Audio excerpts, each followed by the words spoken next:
सिताणं नमो वायरीयाणं नमो वत्सायाणं नमो लोहे सवसाहुणं प्रमाणादर्थसंसिते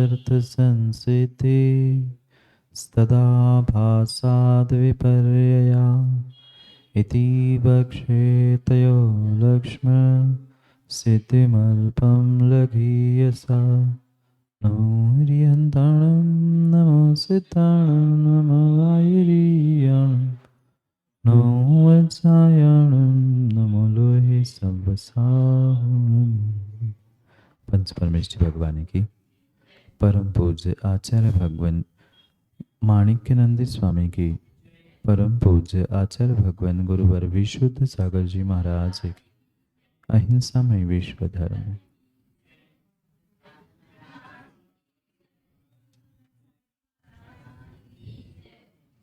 अंतिम तीर्थेश वर्धमान स्वामी के शासन में उनकी वह परम उपकारी देशना जो 4 अनुयोगों में प्राप्त हुई थी, उनमें से महान द्रव्यानुयोग के निर्णय के लिए हम सभी यहाँ पर परीक्षमक सूत्र ग्रंथ का अध्ययन कर रहे हैं। भव्यात्मा आचार्य प्रवर माणिक्यनंदी स्वामी परीक्षमक सूत्र में प्रमाण के निमित्त से हम सभी के भीतर की भ्रांतियों को और अन्य दर्शन के उन सिद्धांतों का खंडन करते हुए हमें अपने इस द्वादशांगमय जिनवाणी की अपेक्षा से प्रमाण के आभास, प्रमाण के भेद आदि का व्याख्यान कर हमने प्रमाण के 2 भेद समझे, प्रत्यक्ष परोक्ष। प्रत्यक्ष के 3 भेद समझे, परोक्ष के 5 भेद हम समझ रहे थे। 5 भेदों में से पहला भेद स्मृति याद करना, प्रतिविज्ञान स्मृति और प्रत्यक्ष दर्शन का जोड़ रूप ज्ञान था। फिर तर्क जो व्याप्ति ज्ञान था, यानी अन्वय व्यतिरेक रूप जो व्याप्ति ज्ञान था वह तर्क ऊहा था। फिर साधन से साध्य की प्राप्ति अनुमान था। साधन के भेद हमने समझे और साधन की साध्य के साथ जो अविनाभाव था, उस अविनाभाव के भी 2 भेद हमने कल समझे, सहभाव नियम, क्रम भाव नियम। जो व्यापक रूप सहचारी होता है, साथ साथ रहता है, वह सहभाव नियम था। और कार्य कारण रूप आगे पीछे जो रहता है वह क्रम भाव नियम था। इतना समझने के उपरांत कल एक और सूत्र से हमने निर्णय किया था कि जब भी किसी वस्तु का वाद विवाद में निर्णय होगा तब तर्कात निर्णय, तर्क से ही निर्णय होता है। परोक्ष ज्ञान में अगर निर्णय करने की बारी आएगी तो वह तर्क से ही होगी, प्रत्यक्ष ज्ञान से निर्णय सबके लिए नहीं होता। अब यहाँ से विषय शुरू हो रहा है वाद विवाद का। अभी तक आचार्य भगवान ने भूमिका बनाई, प्रमाण क्या है, प्रमाण के भेद बता दिए। अब हमें इस विषय को समझना है कि हम जैसे वर्तमान के न्यायालयों में, कोर्ट में पक्ष प्रतिपक्ष विपक्ष आदि का डिबेट होता है, वार्ता होती है, एक दूसरे की दलीलें होती है, उसमें जो व्यवस्था बनाई है ये सब कुछ इन न्याय शास्त्रों से बनी। और अब आचार्य महाराज हमें उसी तरफ ले जाने वाले हैं कि हम शास्त्रार्थ करते समय या दूसरे से वार्ता करते समय हमें किस किस बातों का ध्यान रखना है। क्योंकि हमारे लिए साध्य कुछ अलग है, इनके लिए कुछ अलग है, और हमारा जो प्रतिवादी है उसके लिए साध्य कुछ अलग। इसलिए उस साधन की व्याख्या हो गई। जो साध्य के अविनाभावी है वह साधन था। और अब उस अविनाभावी साधन के बाद आचार्य भगवंत हमें साध्य समझा रहे हैं कि जिसे हमें प्राप्त करना है, जो हमारा लक्ष्य है, जिसको हमें प्राप्त करना है वह हमारे लिए साध्य है। जैसे सामान्य दृष्टांत से हमने समझा था कि हमें मोराजी आना था, तो हमारे लिए मोराजी साध्य था। गाड़ी से आए, पैदल आए, ऑटो से आए, किसी प्रकार से आए, वो हमारे लिए साधन था। चलना साधन था, गाड़ी चलाना साधन था। ऐसे ही अब हमें तत्वों का निर्णय करना है, क्योंकि हर व्यक्ति अपनी अपनी बात कहेगा और हमें अपनी बात सिद्ध करनी। तो उस निर्णय के लिए जब भी निर्णायक बात होगी तब वह तर्क से निर्णय किया जाएगा, ये कल बताए। फिर निर्णय करूं तो किसका? प्रश्न ये है कि साधन हमें मिल गए, हेतु हमें मिल गए दोनों प्रकार के। हेतु से हम प्राप्त करेंगे, पर किसको? निर्णय करेंगे हम तर्क से, पर किसका? हमें जो साध्य करना है हमें उसका ही निर्णय करना है। हमें जो साध्य करना है उसके लिए ही साधन है। फिर शिष्य ने पूछा, गुरुजी साध्य क्या है ये तो बताओ। साधन बता दिया, साधन के भेद बता दिए, अविनाभाव बता दिया, सब कुछ बता दिया। तर्क से निर्णय होगा ये भी हमने समझ लिया, क्योंकि तर्क क्या था? व्याप्ति। अन्वय व्यतिरेक रूप जो व्याप्ति थी वह तर्क था। तो उस व्याप्ति से हम उस संदेह यानी जहाँ संशय था उसका निर्णय करेंगे, जहाँ वाद विवाद था उसका निर्णय किया जाएगा। फिर हम उस वाद विवाद में या साधनों से, तर्क से किसे सिद्ध करना चाहते? साध्य तो कुछ होना चाहिए। तो वह साध्य क्या है? तो साध्य के लक्षण आचार्य भगवान 16 नंबर के सूत्र में समझा रहे। पहले सूत्र पढ़ते हैं, फिर उन साध्य के और शब्दों के अर्थों को समझने का प्रयास करते। इष्टमबाधित मसिद्धम साध्यम, इष्टमबाधित मसिद्धम साध्यम, इष्टम अबाधितम सिद्धम साध्यम। साध्य क्या है?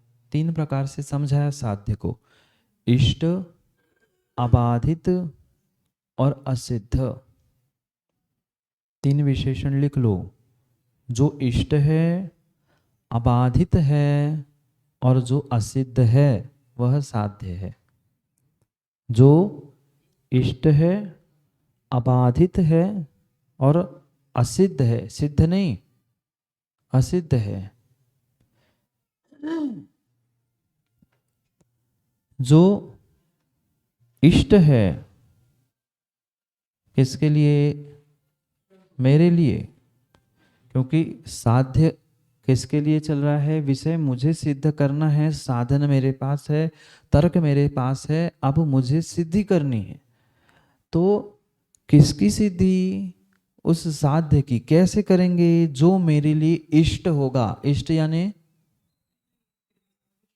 इष्ट यानी प्रिय, जिसे मैं चाहता हूं, जिसे मैं चाहता हूं, जो मेरे लिए इष्ट है वह मेरे लिए साध्य है। जो अबाधित है, प्रत्यक्ष आदि सभी प्रमाणों से जिसमें कोई बाधा नहीं है, वही हमारे लिए साध्य है।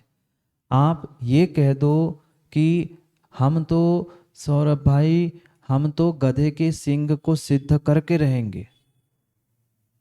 क्या राकेश जी, सागर में गधे को सींग है? नहीं है।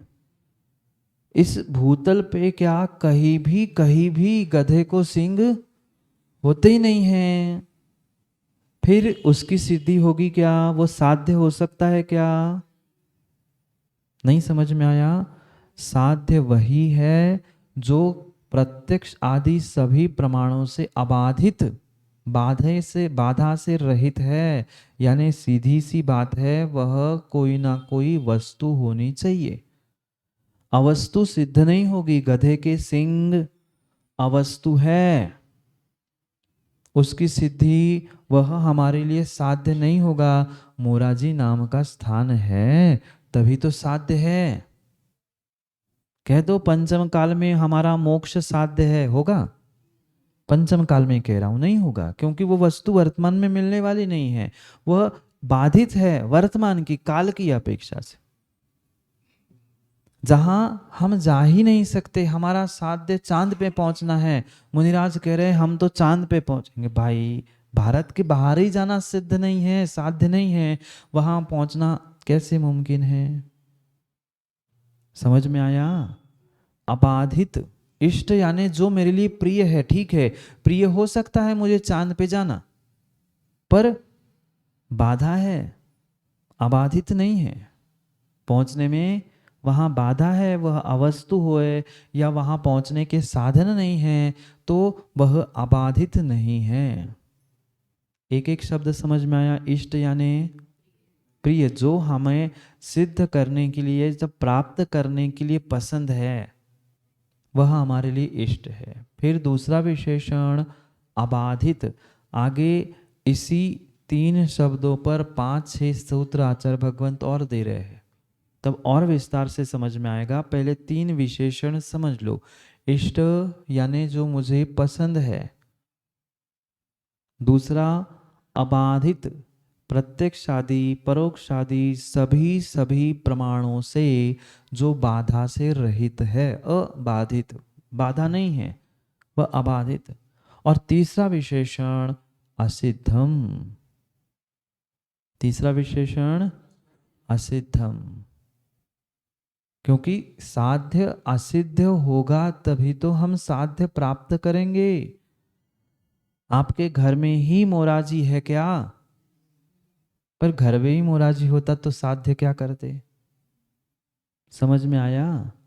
जो हमने प्राप्त नहीं किया, जिसकी सिद्धि नहीं हुई है, उसे तो उसकी तो सिद्धि करके प्राप्त करना है। प्राप्त करने से मतलब हमें कोई वस्तु को ग्रहण नहीं करना उठा के, ना मोराजी पहुंचना है। ये तो स्थूल दृष्टांत है। ये ज्ञान से दूसरे को परास्त करते हुए अपनी बात मनाना, ये मेरे लिए साध्य है, उसके लिए बताया जा रहा है। क्योंकि ये कोई बाहर के विषय की लड़ाई नहीं चल रही है, ये ज्ञान की, प्रमाण के विषय पर जो अन्य दर्शनों के मिथ्या भ्रांतियां हैं, उसके विषय में चर्चा करते हुए कह रहे हैं हम उनका खंडन करेंगे और स्वयं का मंडन करेंगे। इसलिए ये 3 विशेषण दिए, इष्ट, अबाधित और असिद्ध। जो होता है वह साध्य है। अगर हाँ,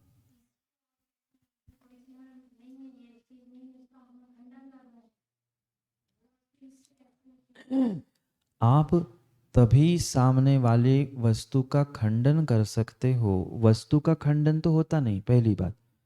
खंडन मतों का है, मान्यताओं का है। उनकी मान्यता का खंडन करते हुए हमारे लिए उनका मत साध्य नहीं है, हमारे लिए मेरा सिद्धांत साध्य है। जो अगर कोई कह रहा है कि नहीं सम्यक दर्शन से मोक्ष मिलता है, और हम कह रहे हैं नहीं सम्यक दर्शन, सम्यक ज्ञान और सम्यक चारित्र की एकता से मोक्ष मिलता है, अब हमें सिद्ध क्या करना है?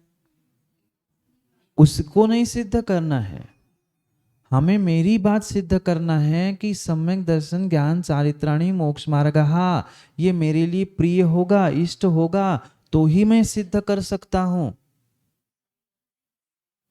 इसीलिए ये तीनों विशेषण भिन्न भिन्न अपेक्षा से दिए हुए हैं।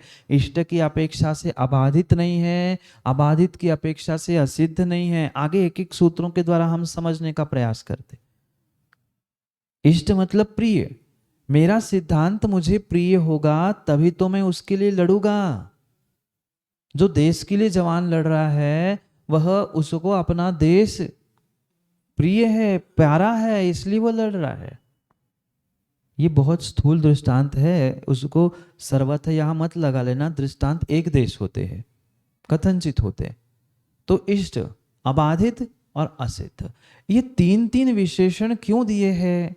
और जबकि तीनों विशेषण बिल्कुल भिन्न भिन्न हैं। इधर तो कह रहे प्रिय और इधर कह रहे असिद्ध। बात आई समझ में? यहां तो इष्ट कह रहे हैं, प्रिय कह रहे हैं, और दूसरी तरफ असिद्ध कह रहे हैं। फिर शिष्य को जिज्ञासा हुई, गुरुजी आप इष्ट भी कह रहे हैं, प्रमाणों से बाधित भी नहीं होना चाहिए, और फिर बाधित नहीं है तो फिर सिद्ध ही होगा ना, असिद्ध क्यों कहा?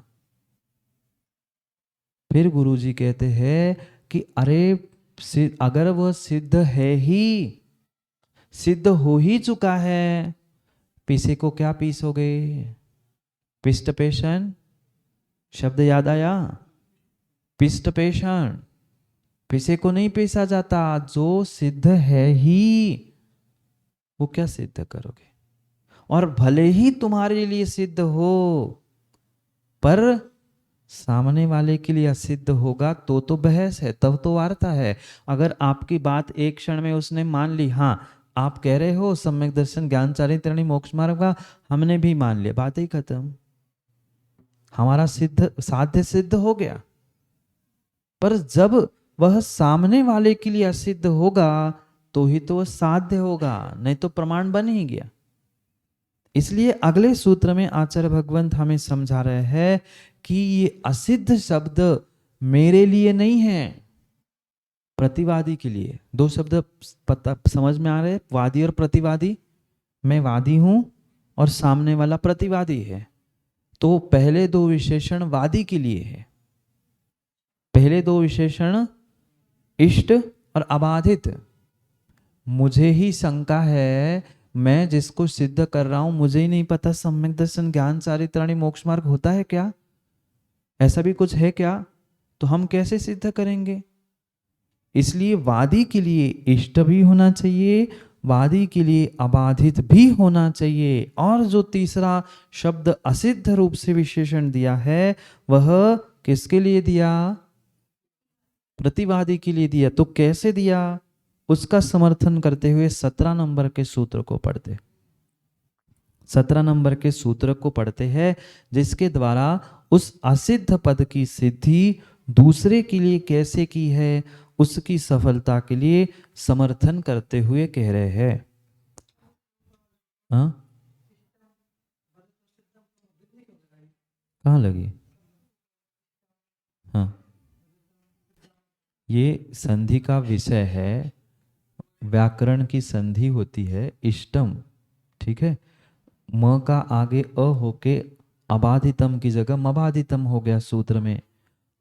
वास्तव में शब्द इष्टम अबाधितम असिद्धम, क्योंकि कर्ता ने कर्म को करण से, ये सभी जो ऐसे प्रत्यय होते हैं उसमें वह कभी कभी सुना होगा, पढ़ा होगा, रामा रामौ रामः प्रथमा, रामम रामौ रामा द्वितीया, ये सब कुछ याद रखना पड़ता है, बेस चाहिए। तो उसके हिसाब से ये शब्द बनाए हैं कि इष्ट, क्या मात्र इष्ट का कोई अर्थ नहीं होता, संस्कृत में इष्ट का कोई अर्थ नहीं है। इष्टम, इष्टहा, इष्टेन, इष्टेभ्या आदि आदि प्रत्यय लगे बिना उसका अर्थ नहीं निकलता।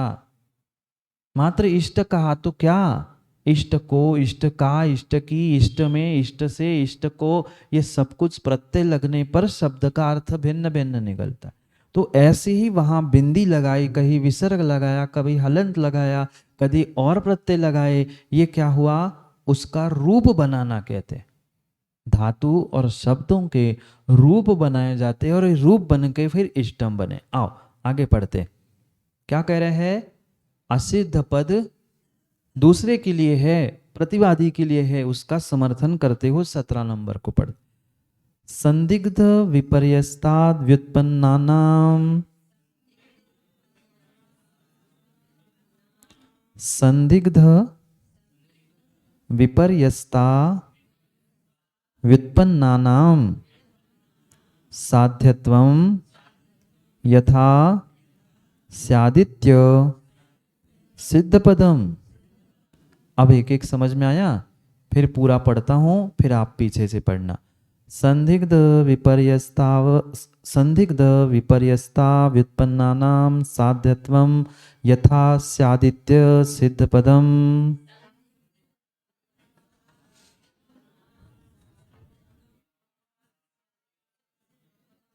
व्युत्पन्ना नहीं, व्युत्पन्नानाम,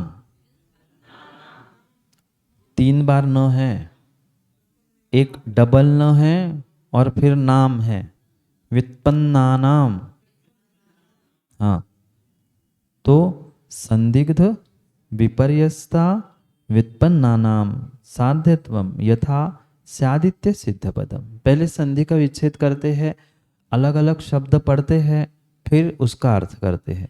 संदिग्ध विपर्यः ता विपर्यस्तः व्युत्पन्न अव्युत्पन्नानाम, क्या है? विपर्यस्त अव्युत्पन्नानाम साध्यत्वम यथा स्याद इति सिद्ध पदम। स्याद इति असिद्ध पदम, सिद्ध नहीं। किसकी सिद्धि चल रही है? सिद्धि किसके शब्द, कौन से शब्द की चल रही है? असिद्ध शब्द की सिद्धि चल रही। पहले तो ये विषय समझ में आया, हम सूत्र में पढ़ क्या रहे हैं? असिद्ध शब्द की सिद्धि कर रहे हैं कि असिद्ध शब्द किसके लिए है? प्रतिवादी के लिए। क्यों? उसका समर्थन करते हुए कह रहे हैं कि संदिग्ध, विपर्यस और अव्युत्पन्न ऐसा साध्य यथा स्याद इति असिद्ध पदम। संदिग्ध यानी जिसमें संदेह हो, मतलब नहीं, संशय भिन्न है, अनिर्णय भिन्न है। जहां संशय है वह संदिग्ध है। 3 दोष पढ़े ना हमने सम्यक ज्ञान के, संशय, विपर्य, अनध्यवसाय, वही विषय चल। संशय यानी संदिग्ध, उभय कोटि का कान, ये है कि ये है, दोनों सामने है, दोनों पता है, पर निर्णय नहीं हो रहा है कि ये है कि ये है। अनिर्णित ज्ञान भिन्न है, उसे अनध्यवसाय कहा जाएगा। तो संदिग्ध यानी संशय, विपर्य विपरीतता, उल्टा ही करना, सांप को रस्सी, रस्सी को सांप, उल्टा ही मान लेना, विपरीतता।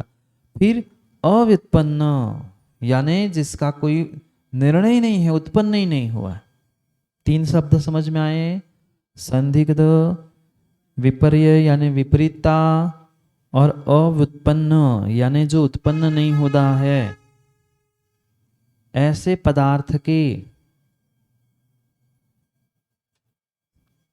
पदार्थ का जो साध्यपना है, जैसे स्याद आदि से साध्य के लक्षण में असिद्ध पद आता है। पहले तो 3 बातें समझ में आई क्या? संदिग्ध यानी संशय, विपर्यास यानी विपरीतता, और अव्युत्पन्न यानी अनिर्णितता। तो अनिर्णितता, विपरीतता और संदिग्धता होने से क्या होगा?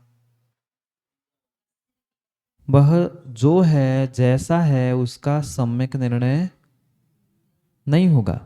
ये तीनों से ही तो सम्यक ज्ञान के दोष बताए, 3 ही तो सम्यक ज्ञान के दोष बताए। सम्यक ज्ञान यानी सम्यक निर्णय। तो उस सम्यक निर्णय को हम प्राप्त क्यों नहीं कर पा रहे हैं? क्योंकि ये 3 दोष है। तो यहाँ भी यही समझा रहे हैं कि इन तीनों के निमित्त से पदार्थ का जो साध्यपना था, उस साध्यपने के उस 3 कारणों के निमित्त से ही साध्य में असिद्ध कहा है। अब पहले ये समझ लो, हमने सूत्र पढ़ा सम्यक दर्शन ज्ञान चारित्राणि मोक्ष मार्ग। सामने वाले ने कहा नहीं, मात्र सम्यक दर्शन से मोक्ष होता है, हमें उसका खंडन करना है। हमने अपनी बात कह दी। हमारे लिए सूत्र क्या था? इष्ट था। हमारे आगम से क्या था? अबाधित था। आगम से अबाधित था, हमारे लिए प्रिय था, इष्ट था। 2 को बात नहीं। अब बात थी तीसरे शब्द पर, तीसरे विशेषण पे, जहां आचार्य महाराज ने असिद्ध कहा। उसके लिए जो प्रतिवादी है, उस प्रतिवादी के लिए असिद्ध क्यों कहा? हमारे लिए असिद्ध नहीं है। ये समझ में आया क्या? पहले हमारे लिए असिद्ध नहीं है। हमारे लिए तो आगम है, प्रमाण है, सो सिद्ध है। अगर मेरे लिए असिद्ध होगा तो सौरभ भाई मैं दूसरे के लिए कैसे सिद्ध कराऊंगा? मेरे ही भीतर अगर संशय विपर्य अनध्यवसाय होगा, मेरे ही भीतर उसके विषय में निर्णय नहीं होगा, तो सामने वाले को मैं नहीं समझा सकता। इसलिए मेरे लिए असिद्ध नहीं है। असिद्ध किसके लिए है? प्रतिवादी के लिए है। तो उस प्रतिवादी के लिए असिद्ध क्यों कहा? क्योंकि उसको उसके विषय में संशय विपर्य अनध्यवसाय है। पुनः आओ सामान्य दृष्टांत में। मैं कह रहा हूं ये पेन है, मैं कह रहा हूं ये पेन है, और दीपक भाई कह रहे नहीं ये पेन है ही नहीं है।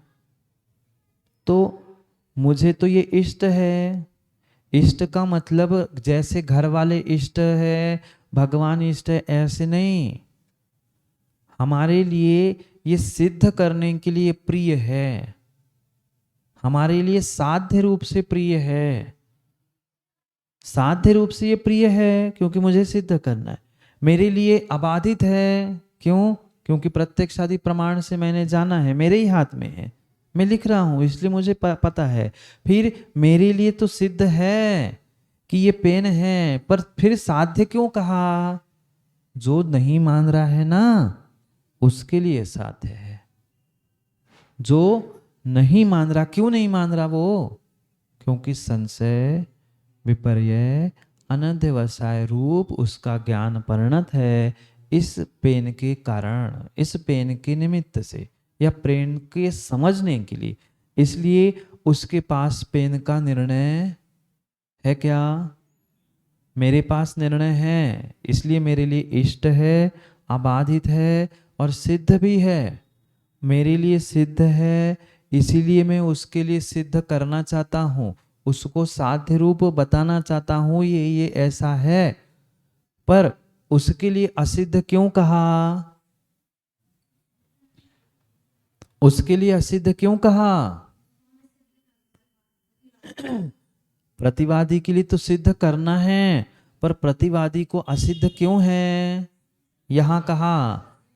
क्योंकि उसमें वह संदिग्ध है, विपर्य है और अनध्यवसाय रूप ज्ञान है। वो आपके आगम प्रमाण को नहीं मानेगा।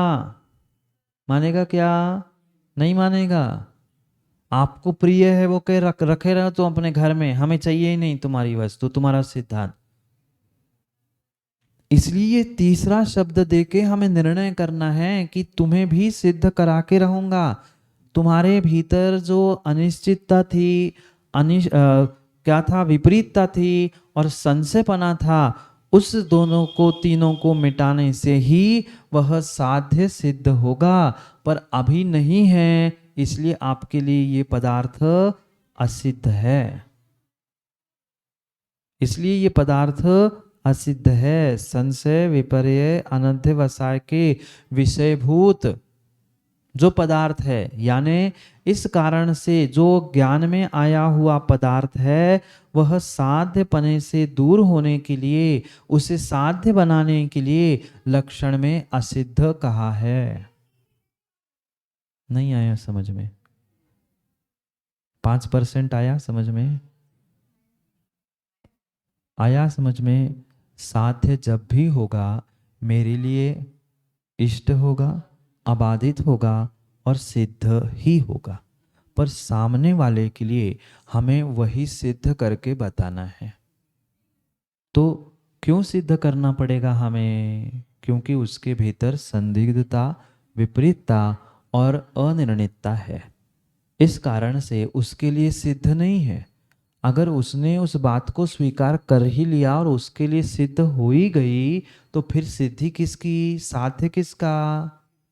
आप मोराजी में पहुंचने के बाद फिर मोराजी की खोज करोगे ना। आप सागर आए अक्षर, तो फिर सागर पहुंचने के बाद सागर की खोज करोगे ना। महाराज के पास आना था, तुम्हें सुप्रभ सागर, प्रणत सागर मिल गए, आप खोजने जाओगे ना। जिसको साध्य सिद्ध हो ही गया, उसको क्या सिद्ध करना? पर तुम मोराजी में आए थे, मिले नहीं थे, इस कमरे में, उस कमरे में, यहाँ मंदिर में, वहां आप देख रहे थे, खोज रहे थे, संशय था, इस कमरे में तो नहीं है, यहाँ तो नहीं है, नीचे पूछा महाराज है कि नहीं है? है ना? ये क्या हुआ? ये संदिग्ध विपर्य अनध्यवसाय किस में? इस पदार्थ में, जिसको हमें साध्य करना था, जिसको हमें सिद्ध करना था। तो इसलिए वह जब तक मिले नहीं थे तब तक वह हमारे लिए असिद्ध थे। ऐसे ही हमें इस प्रमाण ज्ञान आदि अंतरंग हेतुओं में भी, साधनों में भी समझना है। बहिरंग में समझ में आया, जिसे हमें प्राप्त करना था वह हमारे लिए साध्य था, जिसे हमें सिद्ध करना था वह हमारे लिए साध्य था। दो प्रकार से, एक बहुत स्थूल व्यवहार से दृष्टांत से समझा, और एक यहाँ आगम और परीक्षमों की अपेक्षा से समझ रहे। जो हमें सिद्ध करना था वो साध्य था। उसके लक्षण क्या थे? इष्ट, अबाधित, असिद्ध। इष्ट किसके लिए? मुझे। जो वादी है उसके लिए इष्ट है, वादी के लिए ही अबाधित है, पर असिद्ध किसके लिए है? प्रतिवादी के लिए। क्योंकि हमने तो सिद्ध कर लिया, तभी तो हम दूसरे के लिए सिद्ध करके बताएंगे, तभी तो हम अपनी बात का मंडन और तुम्हारा खंडन कर पाएंगे। इसलिए असिद्ध पद दूसरे की अपेक्षा से कहा है। उस साध्य में दूसरे की अपेक्षा से असिद्ध पद क्यों दिया? प्रतिवादी के लिए, प्रतिवादी के लिए ये असिद्ध पद क्यों दिया? तो पदार्थ के, यानी जिसका निर्णय करना है, जिसकी सिद्धि करनी है, उस विषय में उस प्रतिवादी को संशय, विपर्य, अनध्यवसाय है। इस कारण से उसके लिए असिद्ध पद का प्रयोग किया है। समझ में आया? ऐसे कि ऐसे? समझ में आया? अब अगले सूत्र में उस दो पदों का निर्णय करेंगे कि इष्ट और अबाधित क्यों कहा। पूरा अब क्रम से यही विषय चलेगा। ये समझ में आया? तीन, इष्ट, अबाधित और असिद्ध। असिद्ध किसके लिए? प्रतिवादी के लिए। और इष्ट अबाधित किसके लिए? वादी यानी मेरे लिए। क्यों? वो भी प्रश्न है। कह रहे हो सो कहने से थोड़ी मानेगा सामने वाला।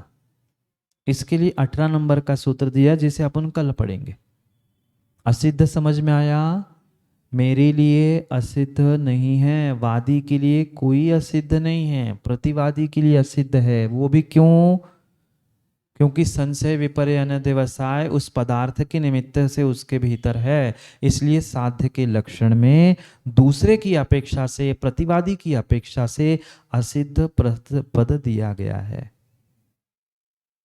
नहीं भी आया हो तो कल और आगे इसको समझ के फिर उस इष्ट और अबाधित के विषय में जो सूत्र दिए जा रहे हैं। अभी विषय पूर्ण नहीं हुआ साध्य का, अभी तो बहुत सारा विषय साध्य का चलेगा। और पुनः जो सहचर, क्रमचर अपन ने हेतु पढ़े थे, उसका पुनः व्याख्यान प्रारंभ होगा। ठीक है? नहीं होगा। कई दिनों से उस पंचाशिका में उसी का खंडन हुआ, क्रमबद्ध, क्रम भावी। और 2-3 लोगों ने उस सम्यक समाधान में भी पूछा था, तो बहुत अच्छे से वहाँ समाधान भी मिला है। आप उसमें देख सकते हो और पढ़ सकते हो। पुनः कल समय पर, समय की बात के लिए समय पे मिलते हैं, क्योंकि समय पे किया गया काम समय को दिलाता है। बोली भगवान महावीर स्वामी की।